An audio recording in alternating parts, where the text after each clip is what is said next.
Thank you so much for clicking on this podcast today. Today, I'm going to talk to someone you might know him as. He goes by the name John Julian. Sometimes he goes by the name John Stetch. You might know him as Mr. Trudeau, or you might know him however you do know him. But I'm going to get to know him because I wanted to talk to him for a while, but I just never got around to it. Full disclosure, usually I know the full backstory of someone that I interview, but I actually am going to get to know him today right along with you guys. So I'm going to bring in my guest today, Mr. John Julian.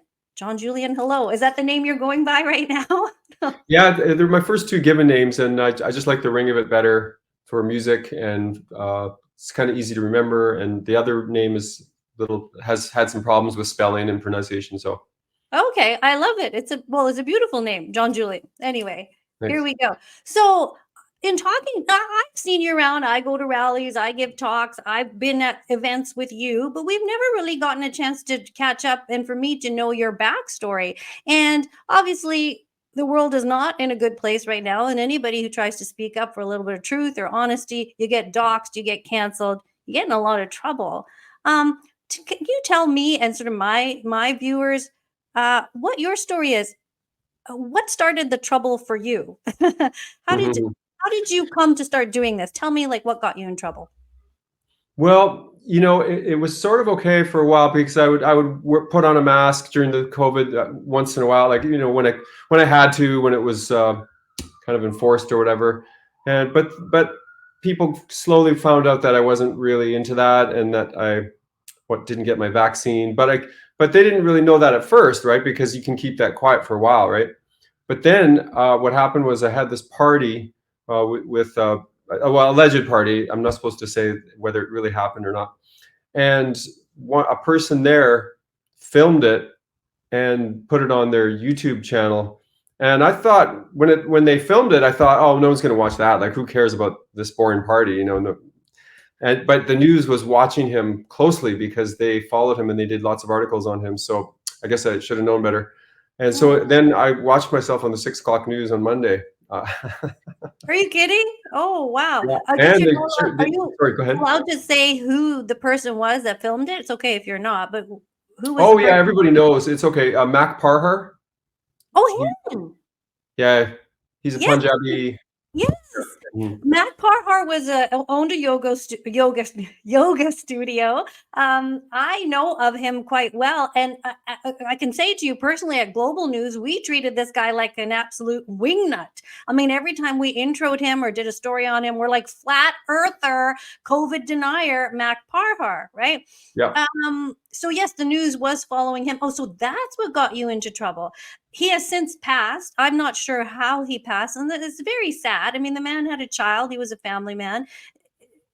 He's a human being, and he's gone. And he had the right to want to keep his studio open because he wasn't wrong about that. So whatever people think about him, he was a human being, and whatever.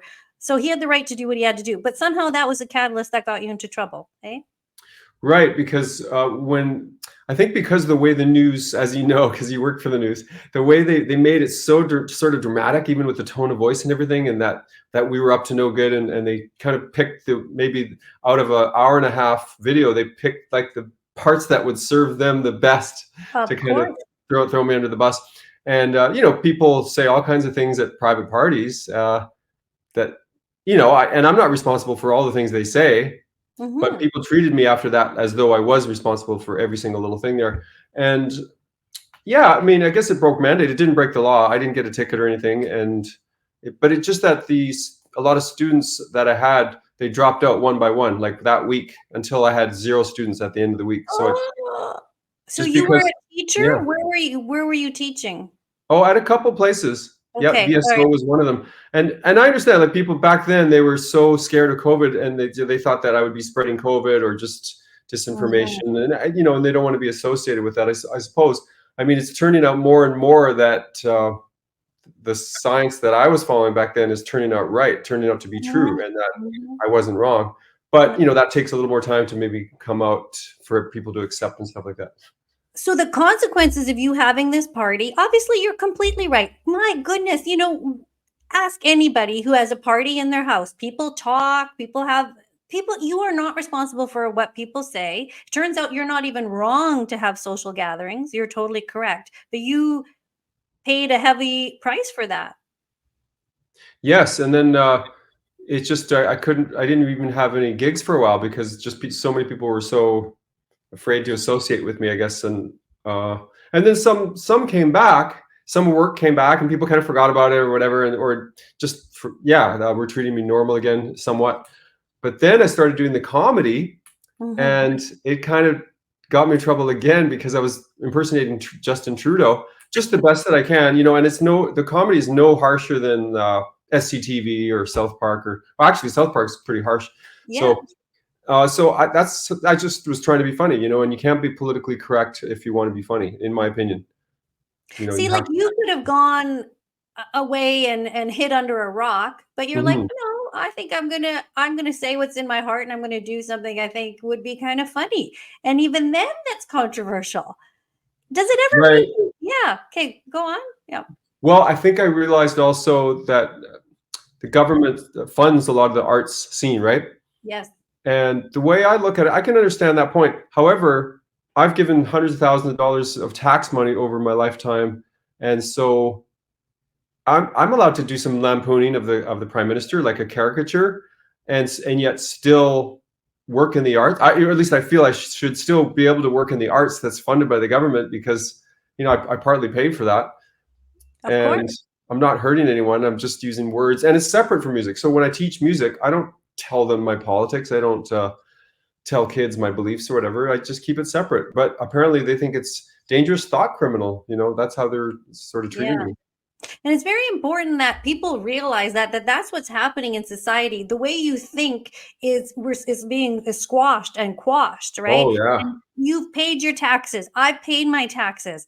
And so that's a very good point. University funding, laboratory funding, hospital administration, we all pay taxes to go into this, and we have a say. We have a right to be who we need to be. And that's Yeah.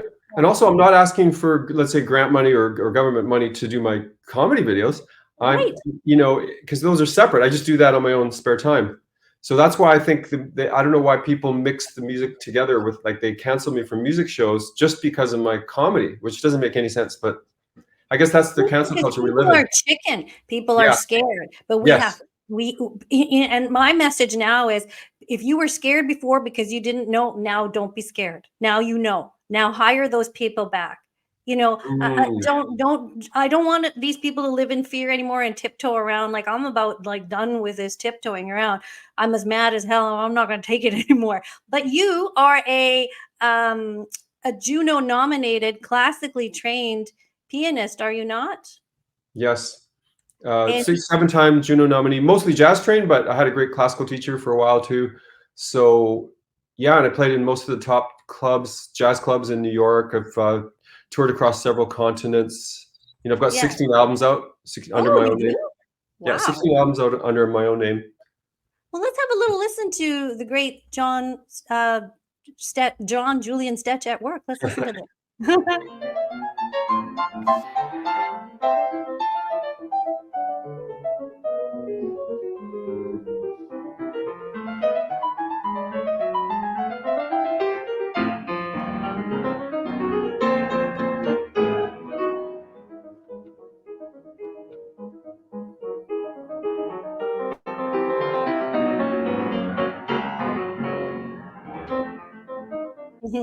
Gorgeous. Thanks. Absolutely gorgeous. I mean, listen, who wouldn't want you to teach?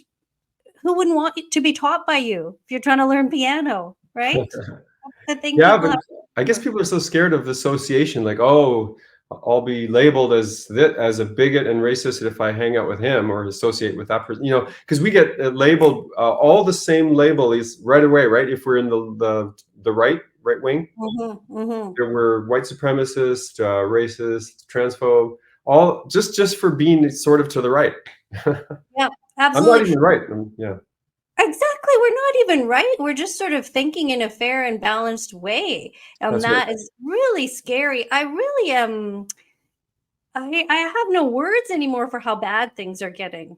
Yes. Yeah. It's yes, you're a homophobe. I'm a racist. I'm a this. I'm a that. If you even this whole, I'm not going to get into it too much, but the Israel Hamas war. If you stand up for Palestinian life, innocent civilians, well then you're anti-Semitic. No, you're not.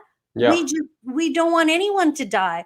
You Right. know, we don't want innocent people to die. And these terrorist groups are created by the people that pretend that they're going to war to battle for your freedom, and all Totally. that. That's a whole other thing. But Totally.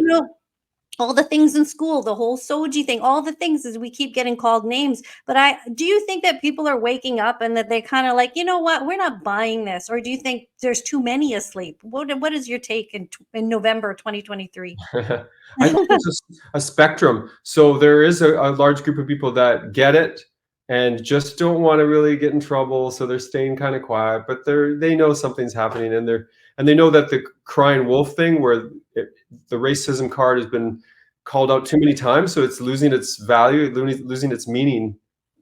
Yeah. Yeah. Yes, it is. It is losing its meaning. Now, let's talk a little bit about your Justin Trudeau impersonations. That has really taken off. You have a YouTube channel that's quite successful doing this.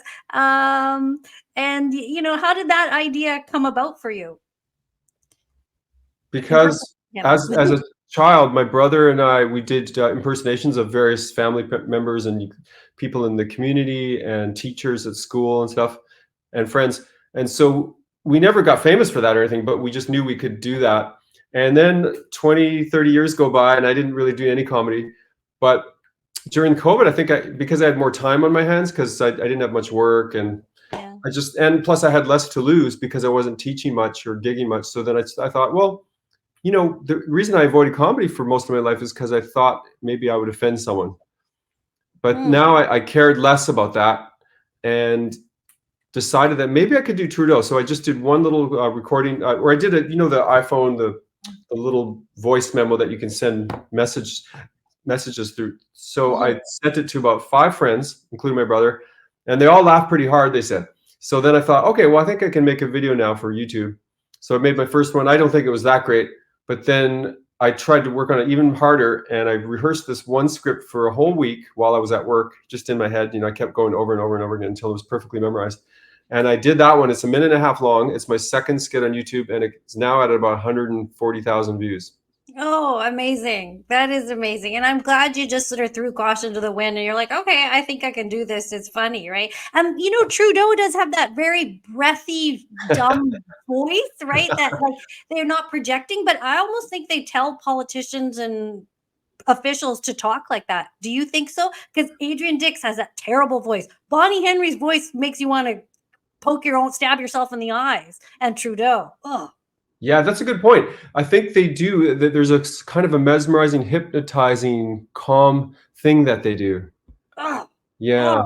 Well, today I was over at my cameraman friend James. You probably met James Lowen. Yes, I know him well. Yeah. Great guy, yeah. And so we just recorded the new skit, and what it is it's a verbatim, word for word transcription of Trudeau. I just took his speech from 2 weeks ago. And I memorized it, but then I just did a little funny ending. Like I changed something at the end that made it funny. Okay. But I can do a little bit for you if you want, if you have time. Yeah, we have all the time. Go for it. Okay, I'll try to speak closer to the mic here. I know these are uncertain times,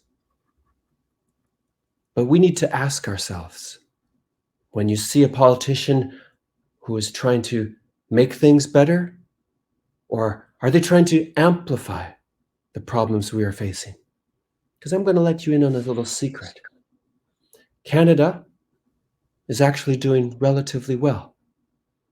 Lowest deficit, lowest debt to GDP ratio in the G7, largest AAA rated economy, lower inflation than most. And yet a Canadian tries to go buy some groceries or pay their mortgage, and I guess it's okay that they don't notice that things are worse elsewhere in the world. We have a lot of work to do, particularly on affordability and housing. We can do this, and we will help Ukraine defeat Putin in that war, because if we don't, we're all going to turn into little Matryoshka dolls, where the little one is inside the bigger one and the tiny one inside the little one. Is that the kind of country you want to live in? Ask yourself that. Guys, could you just edit that last part out? Otherwise, it was fantastic. Yeah, so that was pretty much. I messed up a few lines, but that was pretty much his exact speech, and then I just added that last part to be funny. Oh my God, about the dolls. But the thing is, did he like he actually says such dumb stuff like you won't notice how bad it is in other countries, and he says those things in that stupid breathy way. Yes, yes, yes. Yeah, yeah. Well, you have nailed that. You have nailed that. And you know what? I think people have clued in. These people are just feeding us the stupidest things and expecting us to eat it. But at least we know better. We're starting to know better for sure. Right. And when you look on Twitter, all I see is negative comments towards him. Oh, Maybe they're not showing me, but yeah. Oh, and that gives me hope, right? When I see on Twitter when a politician says something and then the comments crucify them. It's great. Yeah, I mean, I hope that they're not just feeding us those comments. I mean, I hope that's what the comments are. Yes. I hope those are genuine. Yeah, it is difficult to know what we're being fed. I also think that too. Sometimes, am I being lied to on both sides? Like Yeah. we're really in this place in the world where we're trying to navigate our way to the truth, and it isn't easy, that's for sure. But how can people find you? What's the best way to find you? Well, I would say you can see my name there, John Julian, and if you look that up on YouTube, that's probably the best place for all my videos and even some music videos I post on there once in a while. So yeah. Well, John, I'm looking forward to seeing you at the end of the month and doing more things with you and getting to know you better. And was so happy to be able to talk to you today. It was a real treat. Me too. Thanks a lot, Anita.